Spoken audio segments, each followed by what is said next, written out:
Buenos días, buenas tardes, buenas noches. Aquí estamos para más una clase y hoy vamos a ver finalmente tal vez uno de los asuntos que a la gente hoy en día les interesa más, que es saber por qué los humanos tenemos esa tendencia de meternos en conflicto, en guerras, entre naciones, entre pueblos. Y ahí ahora ustedes cuando vean las noticias tendrán mucho más herramientas para interpretarlas a partir de un punto de vista profesional, académico, intelectual y no simplemente no opinativo. Mucha gente piensa que la psicología está solamente para dar terapia, para tratar gente, pero la psicología es mucho más amplia. La psicología está para entender a nosotros mismos, a los humanos, y todo lo que nos ayuda a entendernos puede considerarse psicología. Entonces vamos a entender este fenómeno de la guerra hoy, especialmente las guerras de difícil solución. Entonces, esta clase está basada en este artículo de Daniel Bartal. Daniel Bartal tal vez sea la persona que es la referencia en estos tipos de, de tema. Entonces, cuando quieran ver, pues, qué se sabe sobre los conflictos, especialmente los de difícil solución, como Israel-Palestina, busquen los trabajos de Daniel Bartal, tiene un montón. Entonces, este artículo para mí es el que mejor hace el resumen de sus ideas, digamos. Y por qué algunos conflictos son difíciles, porque pues cada nación, cada pueblo piensa una cosa, ¿no? Y dentro también hay variabilidad.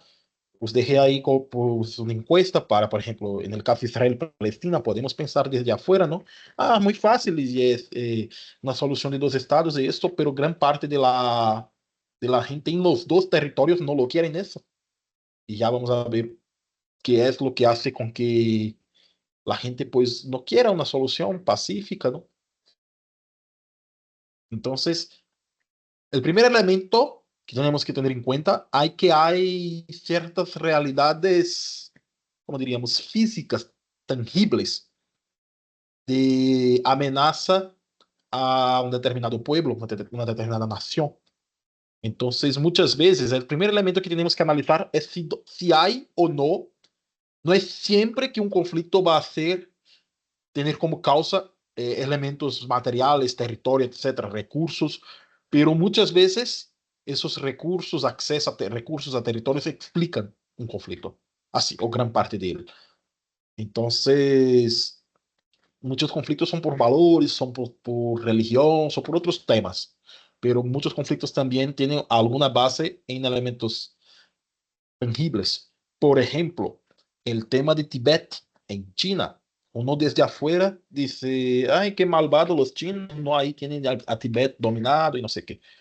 Eh, si vamos a analizar la parte material, la parte de recursos, pues lo que pasa es que en Tibet se originan básicamente todos los ríos, gran parte de los ríos de Asia y los ríos más importantes de China, ahí tiene su origen. Entonces, China, los chinos pueden sentirse amenazados en el sentido de que si se corta el suministro de agua desde Tíbet, los chinos se quedan sin agua, básicamente, sin agua, sin ríos, tanto como para energía, agua para consumir, como también para navegar, se queda sin nada. Entonces, es muy amenazante esta posibilidad. Entonces, es uno de los elementos que explican por qué la nación china necesita tener Tibet bajo su dominio, por ejemplo. Luego hay otros elementos de identidad que vamos a ver, que va a decir que no, los tibetanos pues son chinos y eso, pero ese es un elemento bastante importante, el elemento territorio, el elemento físico, digamos. Entonces, lo que va a decir Bartal es que independiente de cuál sea la causa, en los conflictos va a aparecer lo que llama una infraestructura sociopsicológica. Entonces, es un modo de vida, digamos, un modo de pensar, una cultura que se desarrolla, que es una cultura de guerra, de guerrera. O sea, el ejemplo más fácil que nos viene a la mente es la cultura de Esparta. Entonces, algunos elementos llevaron a Esparta a desarrollar esta cultura, en contraposición a Atenas, que era la cultura de la filosofía, de la sabiduría y esto. Entonces, en algunas sociedades se desarrolla esta cultura guerrera y la existencia de esa cultura, pues, es una de las causas de los conflictos, ¿no? Entonces, cada conflicto tiene su propio contexto, su propio contenido, sus propias características. Y de verdad es muy común que la gente se pierda en este contexto. Por ejemplo, ahí Israel-Palestina, ¿no? De pensar a quién llegó antes. O sea, cada pueblo, cada nación tiene su historia y va a contar la historia que le beneficia. Entonces, tú preguntas a los israelitas quién llegó antes, va a decir nosotros. Se pregunta a los palestinos, va a decir nosotros. Entonces, cada cultura tiene su narrativa, pero estos principios, essa infraestructura sociopsicológica, tienen dinámicas que son similares en diferentes contextos, y es eso que las hace interesantes de analizar. Entonces, hay cuatro rasgos que son necesarios para que se diga que existe un conflicto que se llama en inglés intractable, intractable. En español, no sé si tiene sentido esa palabra en español, que son conflictos prolongados, que no se ve una solución tan fácil. Entonces, esos conflictos persisten durante mucho tiempo, al menos una generación, o sea, normalmente mucho más. Entonces, hay en estos lugares al menos una generación, por veces todas las generaciones vivas actualmente, que no conocen otra realidad que no sea vivir en el conflicto. Entonces, dentro de esto hay conflictos que son como calientes, como ahora vemos Israel-Palestina o como Rusia-Ucrania, por ejemplo, y hay conflictos un poco congelados, pero que la dinámica ahí sigue, por ejemplo, las Coreas. Entonces, está congelada ahorita, no están matándose ahorita, pero siempre está la amenaza, siempre está rondando la idea del conflicto, ¿no? Entonces, especialmente en los conflictos que sí hubo confrontación constante, pues esas confrontaciones marcan experiencias, ¿no? Entonces, la experiencia de confronto continuo acumula la animosidad, acumula hostilidad. Entonces, y esta duración, este acúmulo, obliga a los miembros de la sociedad a adaptar sus vidas para hacer frente a la situación de tensión continua. Yo no sé si mencioné en otras clases, yo conocí un profe, así universitario como yo, de Palestina, ¿no? De Gaza, y que acaba de perder un hijo en la guerra. Y bueno, le conocí antes, ¿no? De perder el hijo. Y más o menos explicaba cómo era la vida allá, ¿no? Y la vida allá es de cortes de energía continuos, o sea, todos los días falta energía varias horas. Todos los días falta agua varias horas. Todos los días casi hay algún tipo de amenaza, hay que estar atento para si no cae una bomba, si no pasa algo. Entonces, es continuo. Y todas las personas básicamente conocen a alguien que se ha muerto. Imagínense lo que es el acúmulo de hostilidad en su caso de perder, acaba de perder un hijo. Entonces, imagínense las personas que perdieron un hijo, que perdieron un padre, que perdieron una madre, que pues es muy difícil que quieran paz. O sea, podemos desde afuera decir, valoramos la paz, caminamos por la paz, pero las personas que están dentro del conflicto es muy difícil. Y yo noté en él, antes de perder el hijo, de que a ver, la gente habla mucho de paz y eso, pero se sentía un poco irritado así con tantas esas conversaciones de paz, paz, paz y qué pasa con todo nuestro sufrimiento pasado. Entonces se genera animosidad. Y en el otro lado del conflicto, lo mismo, o sea, no piense que no es nada que se acaba de matar 700 israelenses, o sea, todo israelense conoce también gente que pues fue muerta en guerras y eso. Entonces se genera esta animosidad de lado a lado. Se generan esos sentimientos de que no podemos simplemente olvidarnos y construir ahora un pacífico. ¿Y qué pasa con la gente que murió? Esa gente tiene que ser vengada, de cierto sentido, tiene que ser La gente tiene que rendir cuentas quién hizo eso. Entonces, es difícil, es uno de los motivos por qué es difícil construir paz, ¿no? Entonces, la primera característica, el primer rasgo, son prolongados los conflictos, intratables, ¿no? El segundo rasgo es que son violentos, ¿no? Entonces, parece una obviedad, ¿verdad? Que son violentos la guerra, ¿no? Pero implican realmente una violencia física en la que los miembros de la sociedad mueren, muchos, o resultan heridos, y, y puede haber muchos enfrentamientos a pequeña escala, atentados terroristas, entonces hay muchas cosas así. Entonces la violencia puede fluctuar en frecuencia, en intensidad, pero siempre está ahí, ¿no? Entonces, las personas que sufren la violencia de forma indirecta, o sea, las que están vivas, pero tuvieron parientes, familiares, amigos, pues muertos o heridos ahí, perciben la violencia de otra parte de forma intencional, ¿no? Esa es una, fue infligida de forma intencional, injustificada, repentina. Entonces, siempre la parte que sufre va a destacar este carácter, ¿no? Intencional, injustificado, repentino. Entonces, la sociedad que vive ese conflicto, pues asume esa responsabilidad de tratar a las víctimas, indemnizar a las víctimas, evitar que se repita la violencia, vengar las pérdidas.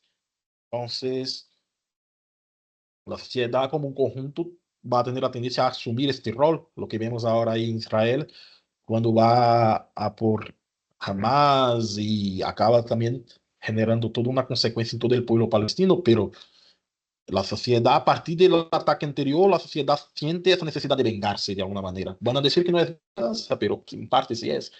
Y lo mismo al revés, o sea, ahora son los palestinos que sienten la necesidad de vengarse y ahí va el ciclo, ¿no? Ataque, siempre, y uno puede pensar, ¿cuándo empezó eso, no? Por veces, eso tiene siglos por veces. Estos tipos de conflictos son percibidos como irresolubles. O sea, los miembros de la sociedad están tanto tiempo en eso que no perciben la posibilidad real de resolver el conflicto de forma pacífica. Entonces, como ninguna de las partes puede ganar, ambas esperan pues que el conflicto continúe. Entonces, no se trabaja por la paz cuando hay esos conflictos así intratables. Entonces, se toman todas las medidas necesarias para prepararse para un conflicto prolongado, incluyendo armarse cada vez más. Ese es el problema.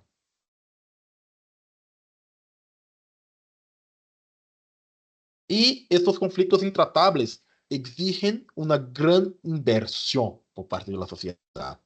Entonces, ahora vemos, porque normalmente no tenemos iba a decir el privilegio, pero no es la palabra más adecuada.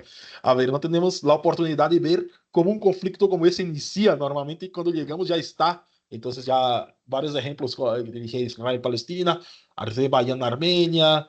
Hay algunos más congelados como las Coreas, como eh, en los Balcanes, en Bosnia, por ejemplo, están más congelados, pero todavía siguen ahí la atmósfera. Pero ahora vimos uno iniciar realmente, que fue Rusia y Ucrania. Entonces vimos cómo se inicia, generalmente con algún tipo de amenaza. Entonces los rusos se sienten amenazados por la presencia occidental cerca de sus fronteras. Ese es un factor. Y el otro es que había muchos rusos en Ucrania y se sentían discriminados sea, se sentían realmente que no deberían pertenecer a Ucrania, sino a Rusia. Y esto fue la fuente, digamos, del inicio del conflicto armado tal cual. O sea, existía ya tensión, hubo anexación de Crimea, ¿no? Por parte de Rusia, pero sin conflicto armado, consiguió, sin casi disparar, pues anexar Crimea, pero ahora con ya como que tomó acciones Rusia, ¿no? E ao ver, pues, que pudimos ver como realmente Ucrânia necessitou uma grande inversión. Tuvo ayuda de Occidente, es verdad, pero necesitó mucho dinero, muchas personas que se dispusieron, no, fueron obligados a luchar en la guerra, ¿no? Entonces son inversiones no solamente materiales, pero militares, de personal, incluso psicológica, o sea, aquellos que no estaban luchando directamente en la guerra estaban implicados de alguna manera en ayudar. Entonces, realmente implican eso, esta gran inversión, ¿no? Entonces, aquí, volviendo, esos conflictos intractables, pues son prolongados, violentos, percibidos como irresolubles y exigen una gran inversión. Rusia y Ucrania tal vez no sea considerado todavía un conflicto intractable en el sentido de que tal vez se consiga llegar a un acuerdo de paz y eso, y todavía no llevan tanto tiempo en conflicto físico, ¿no? Pero tiene el potencial también de llegar a un punto de ser intratable, por eso los traigo aquí.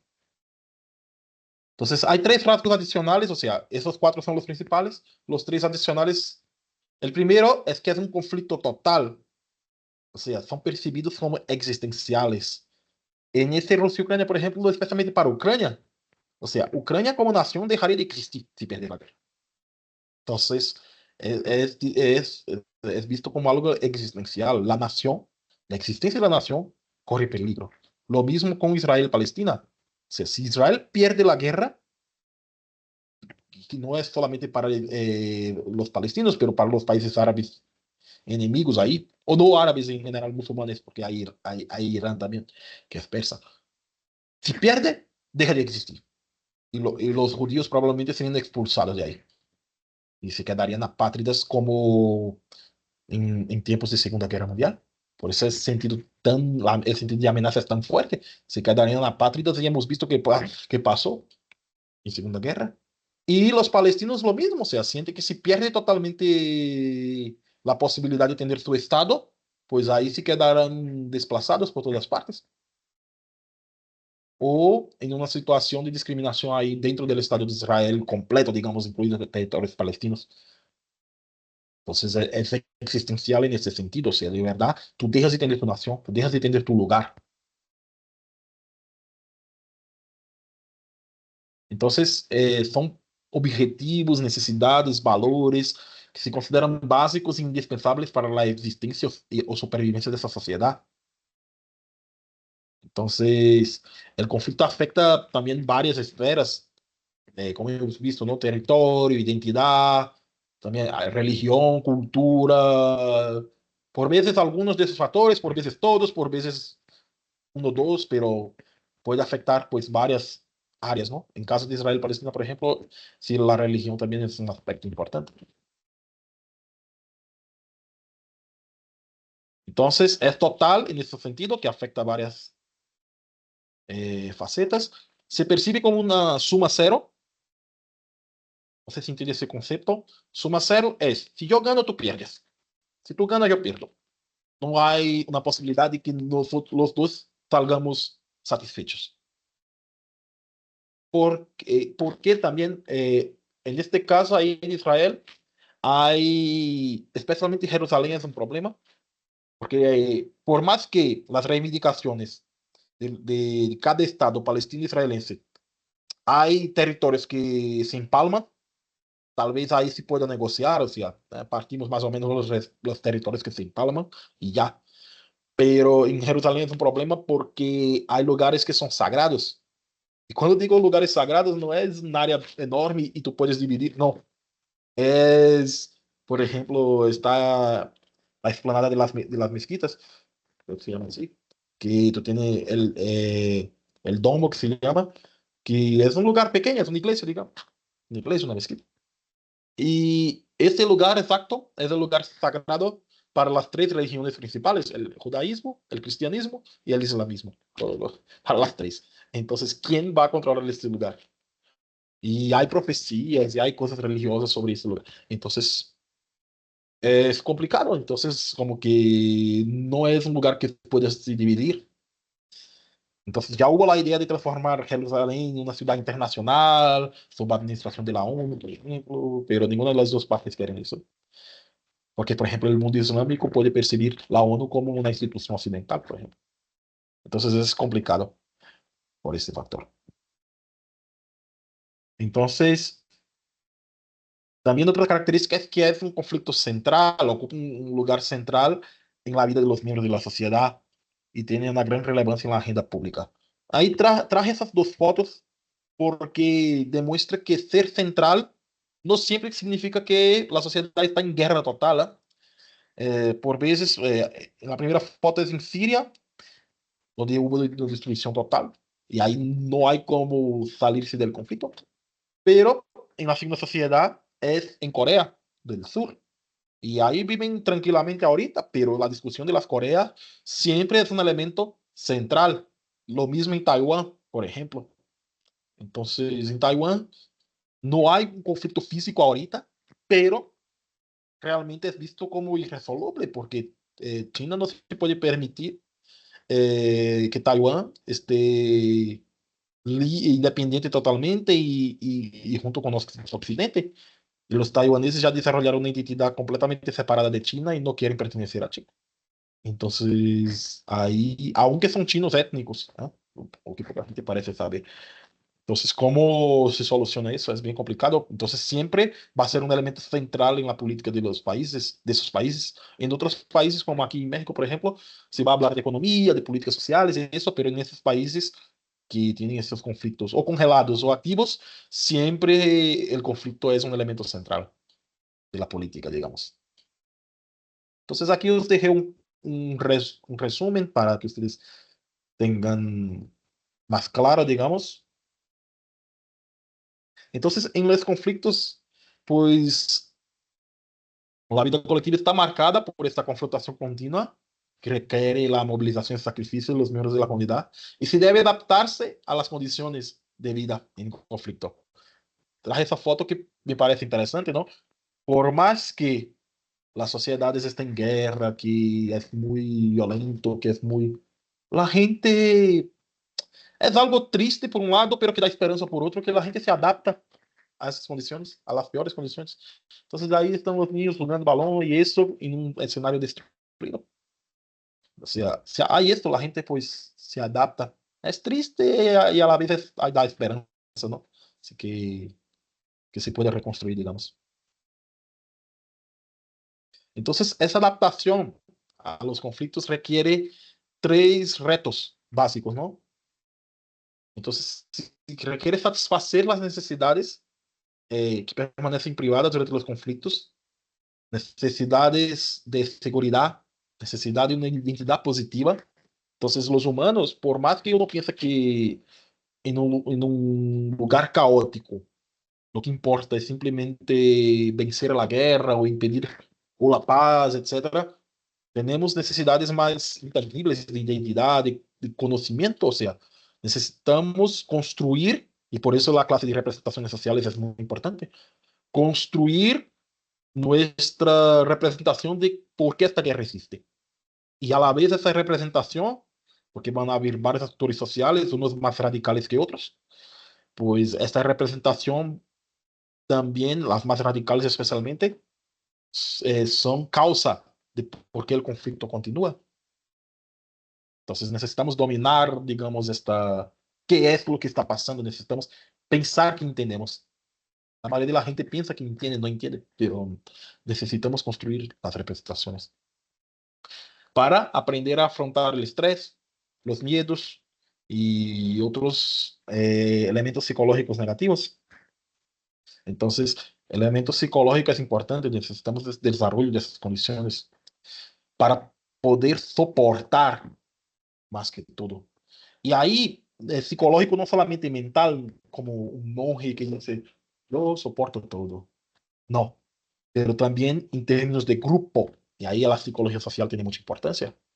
Entonces, se necesita, el contexto de conflicto hace con que la gente, con que incremente en la gente el sentido de lealtad al grupo, la disposición al sacrificio, la disposición a la violencia, la adhesión a los objetivos de la sociedad, la resistencia. Entonces, hay una presión por homogeneidad, por cohesión social.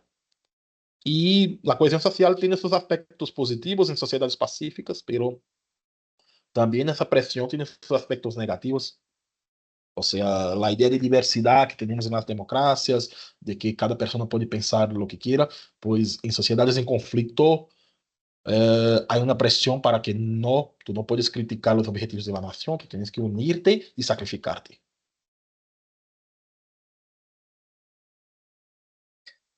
Entonces, todo esto Se va a decir que es un repertorio sociopsicológico que incluye creencias, actitudes, motivaciones, emociones compartidas, que es lo que se convierte en la infraestructura sociopsicológica de la nación. Por ejemplo, en Rusia, y esto es cumulativo por toda la historia, no son las condiciones de ahorita. Entonces, por ejemplo, en Rusia, todas las invasiones sufridas por Rusia generaron en Rusia la cultura, el sentimiento de que, por un lado, es necesario tener cierto espacio de colchón entre las potencias que ellos dirían imperialistas de Europa Occidental o de Occidente como un todo y la madre Rusia. Entonces estas naciones de Bielorrusia, Ucrania, incluso los países bálticos, todo eso es entendido como un espacio colchón que, que va a impedir o dificultar el avance de otras potencias. Entonces Rusia ya fue invadida por Alemania, ya fue invadida por Francia, y la geografía, una vez más, explica, ¿no? Esta parte de Polonia, de Ucrania, de Bielorrusia, es totalmente plana. Entonces, militarmente es muy fácil avanzar con las tropas. Recientemente, dentro de Rusia ya hubo un intento de golpe de Estado. No sé qué tan actualizados están ustedes, pero hay un tipo que se llama Prigozhin, que era jefe de un grupo que se llama Grupo Wagner, que es una milicia paramilitar que inicialmente, bueno, hasta ahora es controlada por el gobierno ruso, pero no hace parte del ejército ruso. Y el tipo estaba insatisfecho con Putin y juntó sus soldados e intentó llegar a Moscú desde la frontera con Ucrania. Esos son como unos 500 kilómetros o más, 700 tal vez. Y llegó con una facilidad impresionante. ¿Por qué? Porque el terreno es todo plano. Tú llegas ahí muy fácil. Es diferente de lugares que tienen montañas, por ejemplo. Entonces, Suiza tiene una postura pacífica y neutralidad históricamente, pero lo que le ayuda a tener esa postura también es el terreno que es montañoso. Entonces, países montañosos, por ejemplo, Bután en Asia, tienen más facilidades de ser pacíficos cuando son todos montañosos, pero cuando tú estás cercado por vecinos y no hay ningún impedimento natural, pues se genera este miedo. Entonces, este miedo constante de la invasión de potencias extranjeras es parte de la infraestructura sociopsicológica de la cultura rusa. Y no es, entiendan, aquí no se trata de justificar nada, si la violencia está mal siempre. Se trata de buscar entender las razones de por qué pasa. El fenómeno pasó. ¿Por qué? Esa es la función que tenemos los psicólogos, y especialmente los psicólogos sociales, ¿no? En este caso. El fenómeno pasó, el fenómeno está. ¿Qué es lo que causa? Entonces, Putin malo. Esa no es una explicación válida en psicología. O sea, ¿por qué Putin es malo? Esa es la pregunta. Si queremos ponerlo así. Entonces, una de las cosas que ayudan a explicar es esta infraestructura sociopsicológica. Entonces, son creencias sociales que son compartidas por los miembros de la sociedad. Hay muchos lugares que son así. Yo, por ejemplo, yo viví en el País Vasco, en España, que fue un lugar de conflicto. Bueno, es un lugar que da esperanza porque estuvo en conflicto durante mucho tiempo y hoy en día es un lugar pacífico, ¿no? Y, pero todavía se siente que existen ciertos pensamientos en la sociedad pues que se relaciona con el conflicto, porque está pacífico, si consideras así que no hay violencia física tal cual, pero es una paz, digamos, donde no se logró el objetivo que querían muchos allá, que era la independencia de España.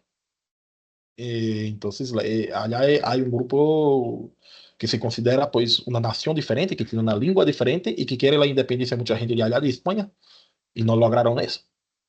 Pero a lo que vamos es que en esta sociedad pues hay creencias, hay pensamientos, pues representaciones que son compartidas y que esas representaciones pues forman esa infraestructura de esa cultura de conflicto. Am, por ejemplo, ahí tenemos una foto en Serbia, también hay un conflicto ahí, Serbia-Kosovo. Y yo traje esa foto porque, para que vean, esa es la fecha, 1300 1389.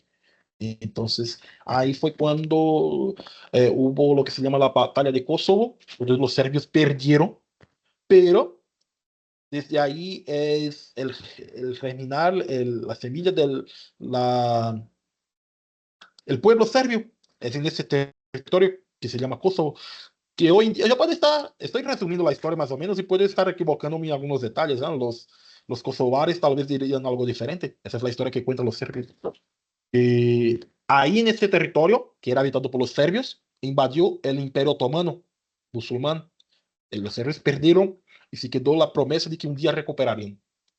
O sea, es como la cuna del pueblo serbio, ¿no?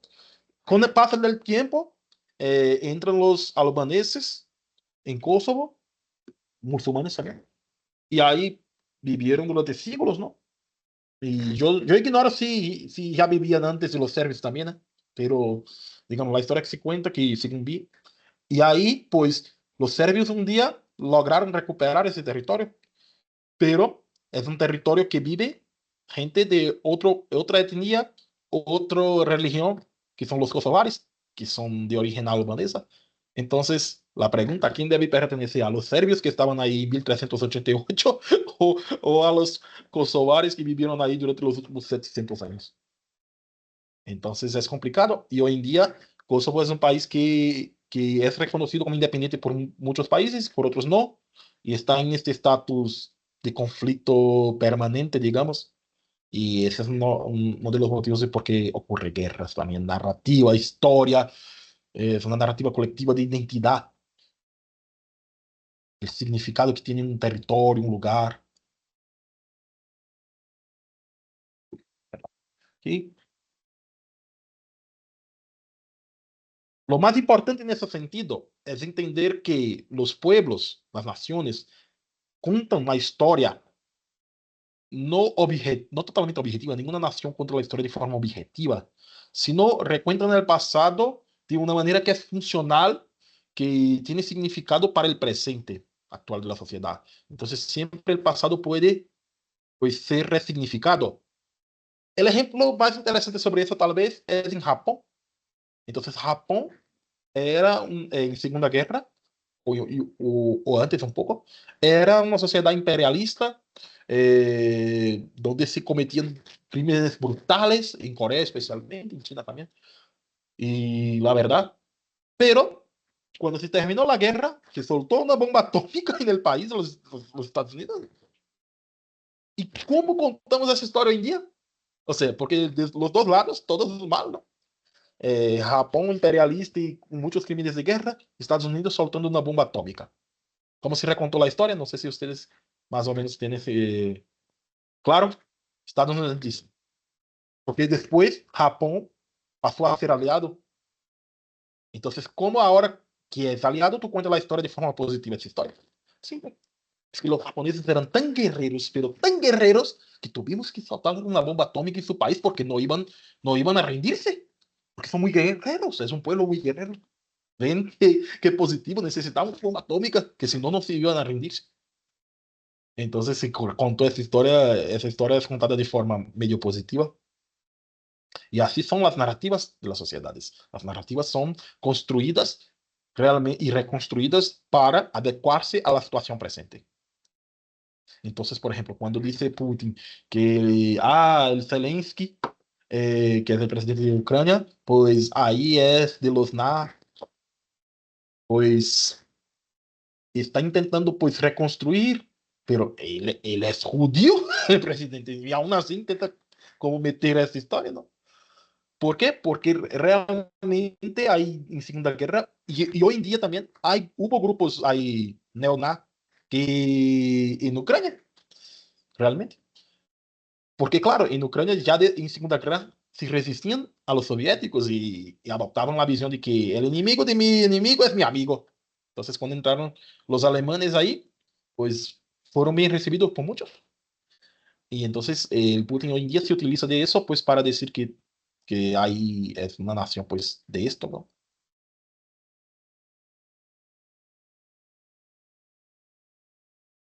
Entonces, esta memoria compartida, esa memoria pública de la sociedad, muchas veces se corresponde a, a la memoria transmitida por instituciones gubernamentales de la sociedad, la memoria oficial. Entonces, muchos gobiernos, especialmente los autoritarios, intentan hacer oficial, poner en los libros didácticos y todo la versión que quieren transmitir la historia, ¿no? Y al poner en los libros en las escuelas de esto, pues claro, las personas van construyendo las representaciones también con base en este conocimiento. Y entonces, pues, por eso que una nación puede tener una versión, digamos, homogénea de la historia. Es lo que pasa, por ejemplo, en Turquía, que en Turquía no se reconoce el genocidio armenio, que Armenia ocupaba gran parte de lo que hoy es Turquía, y Turquía pues les mataron a la gente que ocupaba esta parte y les sacaron de ahí, porque antes el Imperio Otomano, que es de donde se origina Turquía, era reconocido como un imperio multiétnico, convivían en el mismo territorio muchos tipos de religiones, de pueblos, y etcétera, pero perdieron la Primera Guerra, ¿no? Y Turquía casi dejó de existir como Estado, se redució mucho. Y los armenios fueron uno de los apuntados como culpables de ser traicioneros y no sé qué, y ahí sí empezó una campaña realmente de matar a muchos. Pero esto es tema de discusión hasta hoy, si realmente fue una campaña organizada y que, o si fue simplemente violencia de guerra, tal cual. La misma discusión que hay con los palestinos ahorita, por ejemplo. Bueno, ya creo que está claro entonces las narrativas del conflicto, ¿no? Que los grupos enfrentados tienen memorias selectivas, historias, narrativas que son sesgadas, ¿no? Sobre el acontecimiento, es normal. Si nosotros en un mundo más pacífico, ¿no? Tenemos nuestros sesgos, nuestras narrativas propias. Imagínense en un contexto de conflicto donde la gente pierde familiares, pierde amigos, pues es normal, ¿no? Que se construyan. Por eso viene la clase inicial de sesgos y eso, para que vean que realmente primero está la posición, luego la narrativa. Es como que las narrativas se construyen para reforzar la posición, ¿no? El problema también es que las narrativas, cuanto más intenso es el conflicto, más son blanco y negro, más son realmente no permiten la convivencia con la narrativa del otro pueblo. Tener nuestros sesgos, tener nuestras posiciones políticas en una sociedad más pacífica es normal. Vivir con la diferencia es normal. Pero en una sociedad en conflicto, pues la exigencia que hemos comentado de lealtad y eso exige que tú seas, ¿qué eres? ¿Blanco o negro? Decídete. Si no, puedes ser visto como un posible traidor.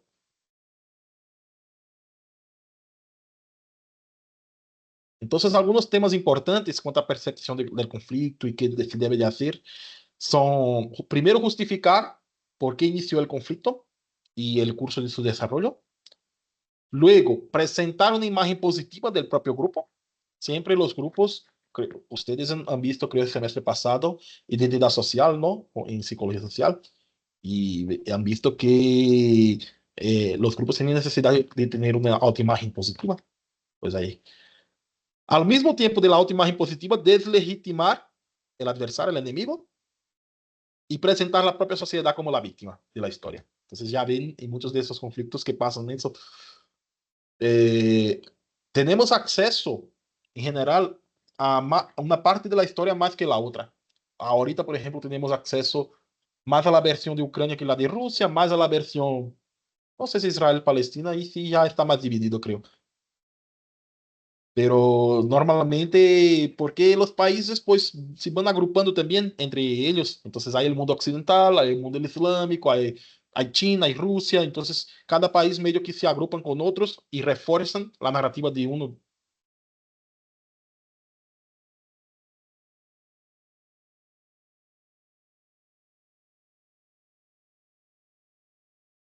Entonces hay las narrativas sobre el pasado y luego se desarrolla pues una narrativa, si se puede llamar así, sobre el presente. Normalmente se denomina el etos de conflicto. Entonces, ¿cuál es la situación presente? ¿Qué se debe hacer? ¿Quién está mal? ¿Quién está bien? Entonces ahí puse la foto de otro conflicto que no es tan conocido, de Armenia con Azerbaiyán. Ahí es un conflicto bastante intenso por una región que se llama Nagorno-Karabaj, que es una región, si no me equivoco, históricamente de Azerbaiyán, oficialmente, digamos, pero habitada por armenios. Entonces, ¿a quién debe pertenecer? Entonces, los azeríes, que son la gente de Azerbaiyán, van a decir, ah, si los armenios quieren que se vayan, pero el territorio es mío. Y el otro va a decir, no, a ver, ¿cómo que el territorio es tuyo si vive gente mía aquí?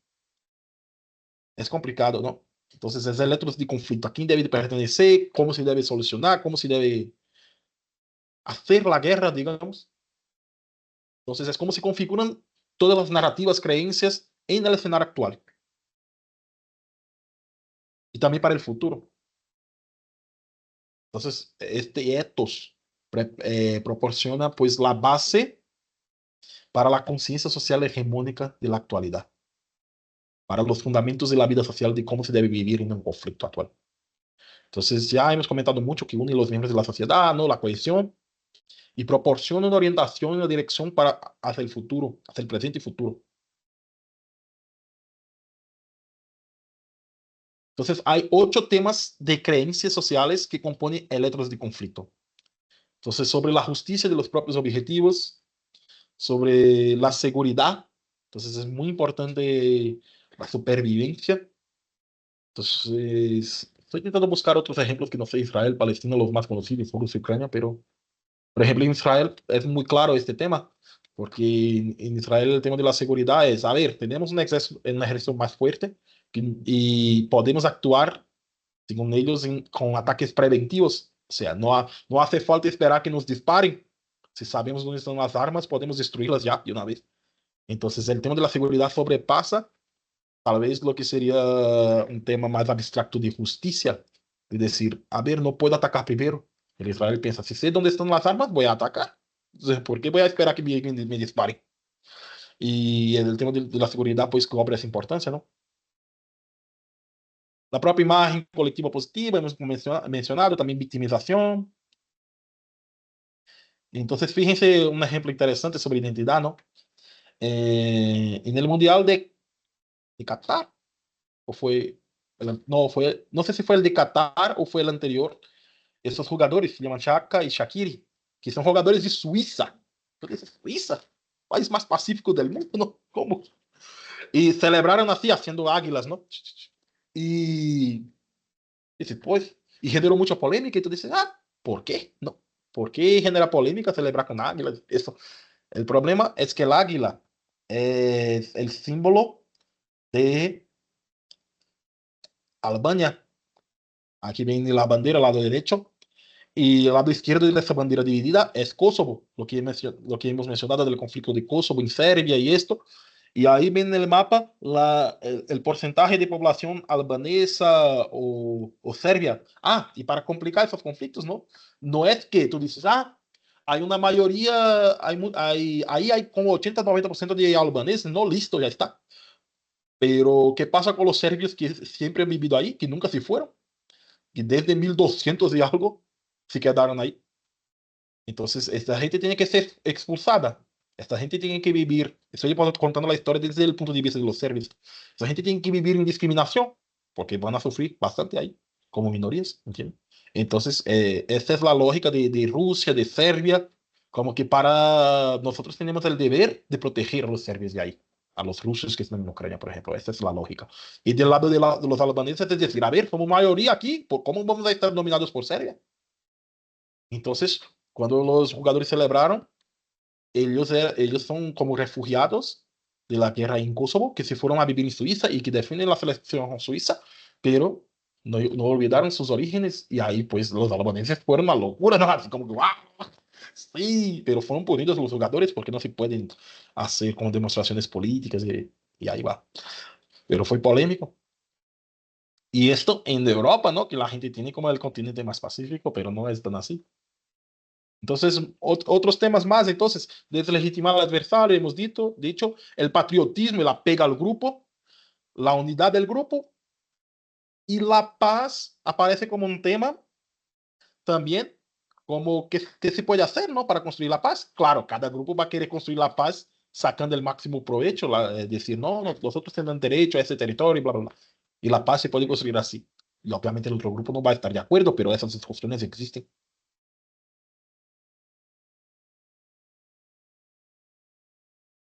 Entonces, tanto la historia, la memoria colectiva del pasado, como el hecho de ese conflicto actual, se van complementando y se van influyendo uno en el otro, en esa narrativa de los miembros de la sociedad.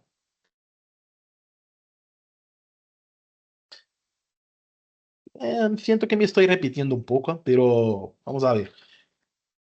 La memoria colectiva, el ethos de conflicto, tiene esa función de realmente comprender el conflicto, ¿no?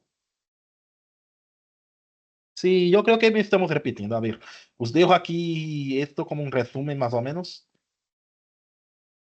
A ver, tiene una función moral. Entonces, ¿qué es lo moral? ¿Qué es moral? Es decir, lo que está bien y lo que está mal, lo que está correcto, lo que está equivocado. Entonces, el ethos y la memoria colectiva tiene la función de ayudarnos a decidir muy rápidamente. Ustedes recuerdan que en representaciones sociales, las representaciones tienen la función de orientar las prácticas, ¿no? Orientar la acción. Entonces, es esto. Orienta de forma que no necesitamos pensar tanto quién está bien, quién está mal, qué se debe hacer. Entonces, esta infraestructura sociopsicológica crea una sensación de superioridad moral, de diferenciación moral. Entonces, por más que, por ejemplo, los palestinos están perdiendo la guerra, están sufriendo, etcétera, pues se sienten orgullosos de que nosotros somos las víctimas, nosotros pues somos el lado bueno de la historia, los israelíes somos malos, y al revés también pasa lo mismo. Y aparte, pues ayuda a movilizar a la sociedad cuando necesita acción, ¿no? Tiene función de orientar las emociones, o sea, cuando es correcto tener miedo, digamos así, y huir, y cuando es correcto luchar. Entonces, hay esta orientación, ¿no? En algún momento está más correcto como retroceder y ocultarse y esto, y algún momento, por ejemplo, ahí en el norte de Israel hay como 60.000 personas desplazadas, que sí, retrocede, miedo, pero luego ataque. Y ahí en Afganistán, por ejemplo, que es otra sociedad bien complicada, ¿no? Hemos visto algunas escenas bastante tristes, ¿no? De gente cuando los talibanes recuperaron el poder, de gente huyendo como podía del país. Entonces, también, ya en el caso de Afganistán ya es más diferente, o sea, no, ya no es un conflicto entre naciones, pero un conflicto interno.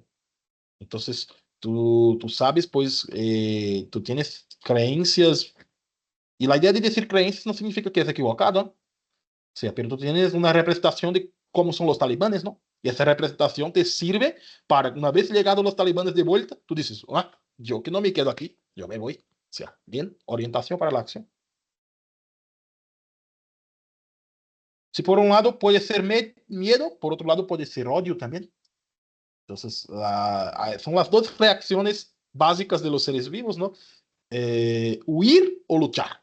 ¿Qué debes hacer? Y cada situación presenta posibilidades de huir o luchar. En Siria, por ejemplo, en conflictos internos se suele más huir. Entonces, cuando hay en Siria, hubo muchos, esa es la bandera de Palestina, por cierto, es que estamos comentando Siria, pero en Siria, como fue un conflicto interno y varias partes peleando entre sí, como cuatro o cinco partes diferentes, ¿eh? En Yemen también, pues mucha gente huyó, especialmente en Siria, tenían la salida más fácil, hacer frontera con Turquía, que es un país europeo, básicamente, que es de la OTAN, no es de Unión Europea, pero es de la OTAN, y es un país mucho más desarrollado que los otros de la región. Entonces, ahí fueron a Turquía. En otros casos, como en Gaza, por ejemplo, es más difícil esa salida. Entonces, tú no tienes la opción de huir, tú vas a luchar.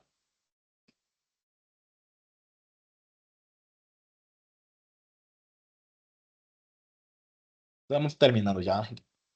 A ver.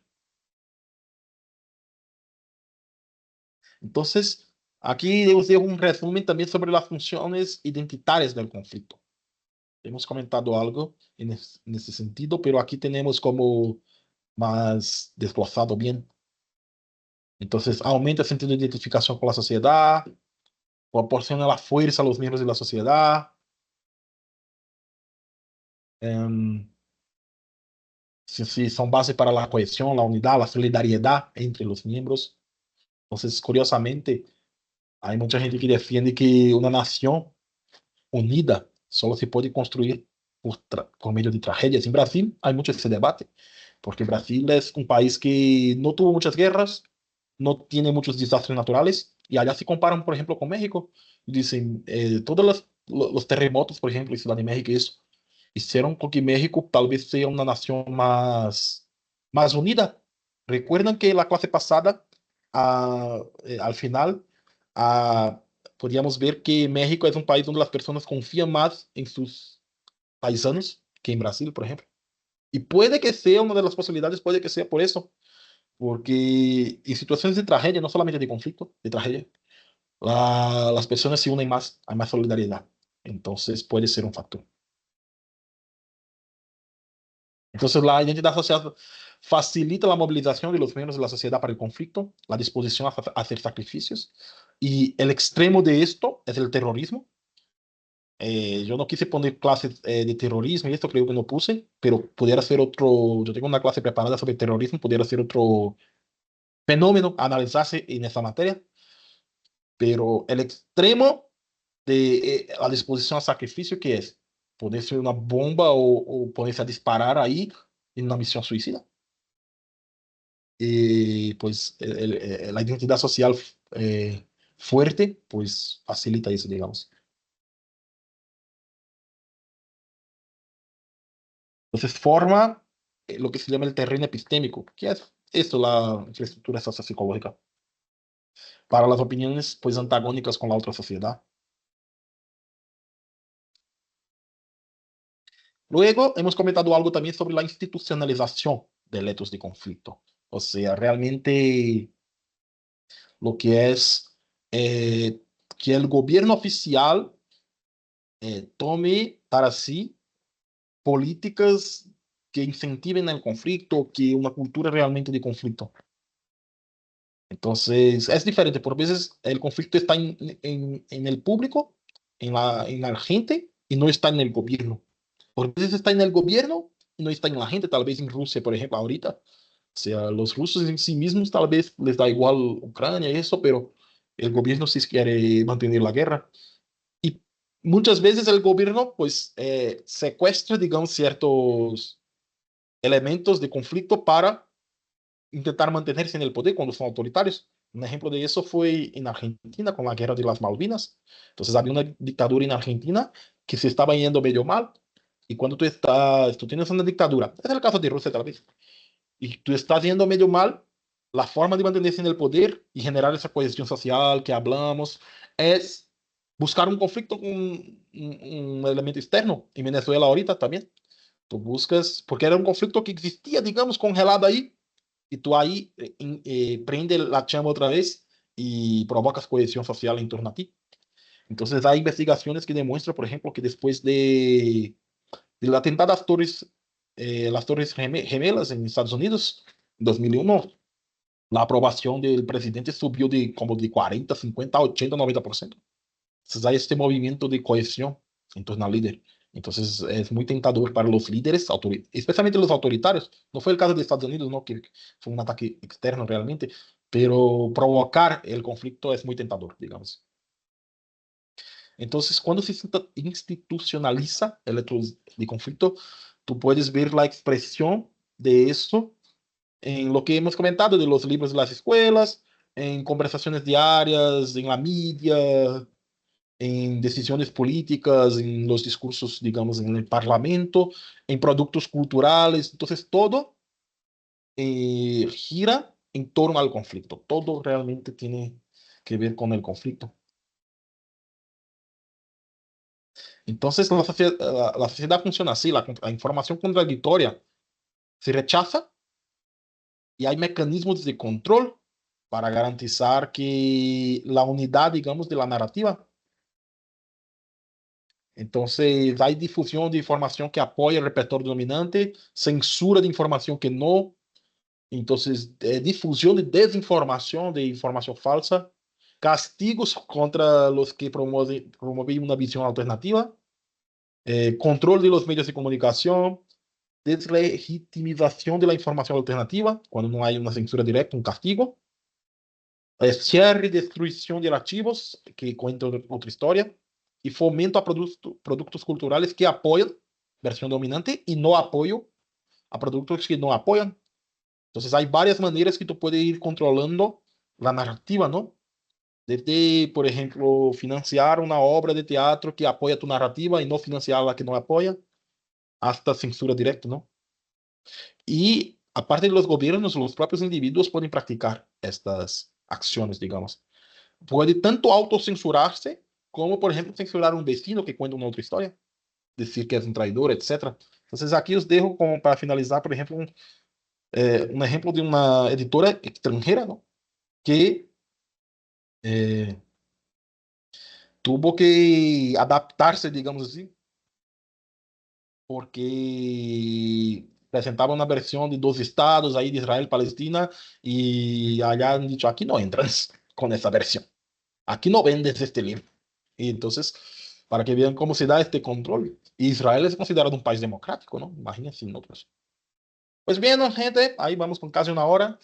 Con esto estamos para la primera parte de la materia. Cualquier duda, aclaración, ahí en el chat pueden escribir que os contesto, ¿va? Muy bien. Nos vemos. Bye.